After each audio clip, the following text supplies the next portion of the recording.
स्वागत है अपने सबके D4U स्टडी चैनल में। तो दोस्तों अपने सबक बीच लेकर के एलहुँ हन कोरोना वायरस पर निबंध।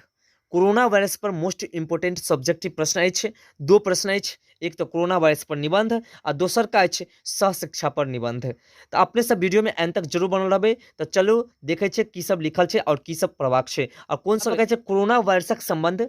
वायरसक एहन परिवार सँ अछि जकर संक्रमण सँ जुकाम सँ लऽ कऽ अनेको समस्या भऽ सकैत अछि। यानी कि कोरोना वायरस के जे संबंध अछि वो ऐसन वायरस से जिनकर जे संक्रमण अनेको प्रकार से भऽ सकैत अछि और ओकर लक्षण भी अनेक प्रकार से हो सकैत अछि।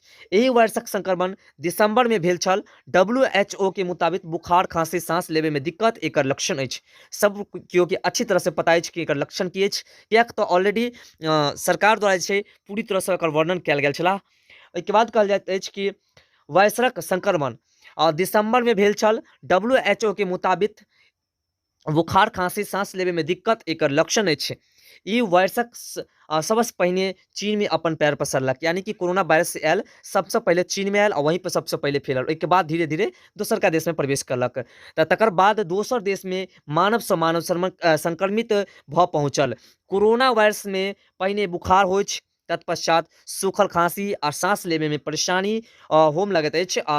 एखन धरि एही बीमारी कोनो इलाज नहीं अछि। मुदा भारत में 2 जनवरी 2021 क CMR एवं बायोटेक द्वारा बनल वैक्सीन मंजूरी भेट गेल अछि। यानी कि जे बनायल गेल छला CMR के द्वारा वो उनका मंजूरी मिल गेल। यानी कि ओ वायरस के लेल जे दवा सक्सेसफुल भऽ गेला। तो चलू आगे की ओर देखल जाए। आगे के कह रहल अछि कि स्वास्थ्य मंत्रालय कोरोना वायरस से बचबाक लेल दिशा निर्देश जारी कयलक अछि, जाहि में ई कहल गेल अछि कि हाथ में साबुन अथवा हैंड वाश से धोबाक चाही। सैनिटाइजरक उपयोग जरूरी अछि। घर से बाहर जाय काल में मास्क लगेबाक जरूरी अछि। अंडा या मांस सेवन से बचबाक अछि। ई सब लक्षण से कोरोना वायरस से बचबाक लेल ई सब आवश्यक अछि। ई सब ऑलरेडी जे छै सरकार पूरी तरह से वर्णन केने अछि। आप अहाँ सब ई के अपना कॉपी में नोट कऽ सकै छी, कियाक तऽ अहाँके एग्जाम के लेल बहुत VVI अछि और एहिसँ ज्यादा VVI जे अछि अनुमान द्वारा वो अछि कि सहशिक्षा। तो अपने सब ध्यान देबै और पूरा वीडियो एंड तक बनल रहबै। जंगली जानवर से संपर्क में नहीं अयबाक चाही और कोरोनाक संक्रमण फैलब से रोकबाक लेल सार्वजनिक वाहन जेना बस, ट्रेन, ऑटो अथवा टैक्सी से यात्रा नहीं करबाक चाही, कियाक तऽ इहो के माध्यम से कोरोना फैलैत अछि। कियाक तऽ अनेक प्रकारक पैसेंजर जे अछि गाड़ी में बैठैत अछि। घर में अतिथि के नहीं बजेबाक चाही और ऑफिस, स्कूल अथवा सार्वजनिक जगह पर नहीं जेबाक चाही। बेसी लोक में बेसी सतर्कता बरतबाक चाही। यानी कि अधिक लोग में छी तऽ अधिक लोग के बीच जे अछि सतर्क से रहबाक चाही, कियाक तऽ अधिक लोग के बीच अधिक ज्यादा मात्रा में ई फैलैत अछि। लगभग 18 साल पहिने 2002 आ 2003 में से हो सार्स वायरस से हजारों लोग मारल गेल अछि। यानी कि सार्स वायरस आयल छला 2002 और 3 के आसपास के बात अछि। कोरोना वायरस से लोग सब में दूसरे तरहक बेचैनी अछि। WHO और NHS से प्राप्त सूचनाक आधार पर सब देशक सरकार अपन अपन जनताक शारीरिक सुरक्षाक लेल तत्पर अछि। यानी कि हरेक देश के सरकार जे अछि ओ अपन अपन जनताक सुरक्षा के लेल अनेक प्रकारक कदम उठाबैत अछि, जेना कि लॉकडाउन और अनेक प्रकार के कतेक कार्य कयल गेल अछि। तो एही बीमारी से बचबाक लेल टीका सेहो नियमबद्ध शुरू भऽ गेल अछि। यानी कि वो हमारा भारतवर्ष में अछि, बाकी देश में अछि ओ नहीं पता अछि।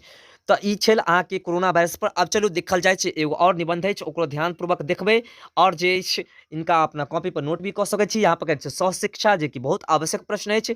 कोरोना वायरस वाला थोड़ा दिक्कत कऽ सकै छै, लेकिन ई प्रश्न अहाँके बहुत प्रिय प्रश्न अछि। चलू यहाँ कह रहल छै कि सहशिक्षा से तात्पर्य ई अछि जे लड़का आ लड़की सबके स्कूल, पाठशाला अथवा गुरुकुल में एक संग पढ़बाक प्राचीन काल से गुरुकुल आ आश्रम से शिक्षा का प्रथा प्रचलित अछि। यहाँ पर थोड़ा सा टाइपिंग मिस्टेक भऽ गेलै, देखियो बी लिखा गेल छै, कोई दिक्कत नहीं।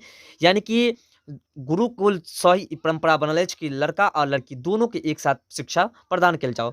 ओही काल में स्त्री और पुरुष के समान दृष्टि से देखल जाय छल। एही में विज्ञानक योगदान बहुत अधिक अछि, जे मनुष्यक पौराणिक सोच में बदलाव आसबाक कोशिश कयलक।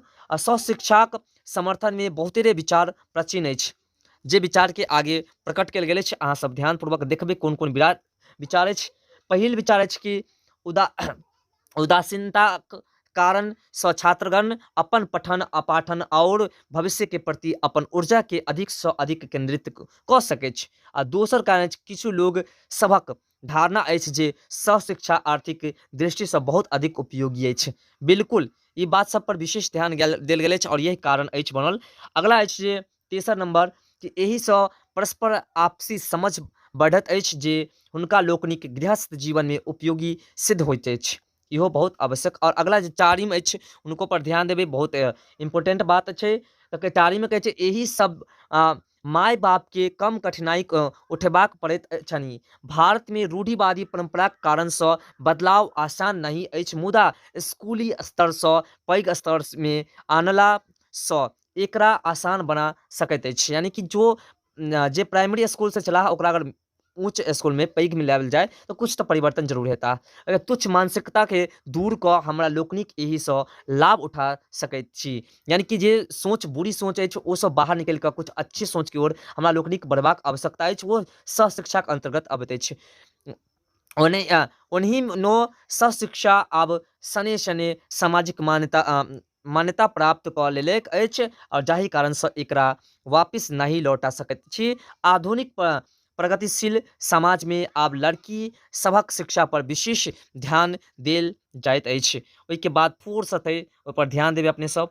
यहाँ पर थोड़ सा बात मात्र बचल अछि कि ध्यान देल जाइत अछि और दोसर तरफ लड़की सभक अंक प्रतिशत लड़का सभक तुलना में बढ़ि रहल अछि। अतः 21वीं सदी के आखिरी में दुनिया भरी में लड़की सभक शिक्षा प्रतिशत लड़का सबसँ बढ़ि जाइत आ एना में सहशिक्षा अहमियत बेसी बढ़ि जाइत अछि। एही सदी में नारी शक्ति संपूर्ण विश्व में विभिन्न विद्या में भऽ कऽ रहत। यानी कि नारी शिक्षा जे अछि वो आवे वाला समय में बहुत आगे बढ़ जात और लड़का के शिक्षा हो सकैया तो घट जात। तो अपने सब एहि पर ध्यान देबै। तो अपने सबसे आशा अछि कि वीडियो पसंद आयल है। अगर वीडियो पसंद है तो वीडियो को लाइक कऽ और चैनल के सब्सक्राइब कर देबै।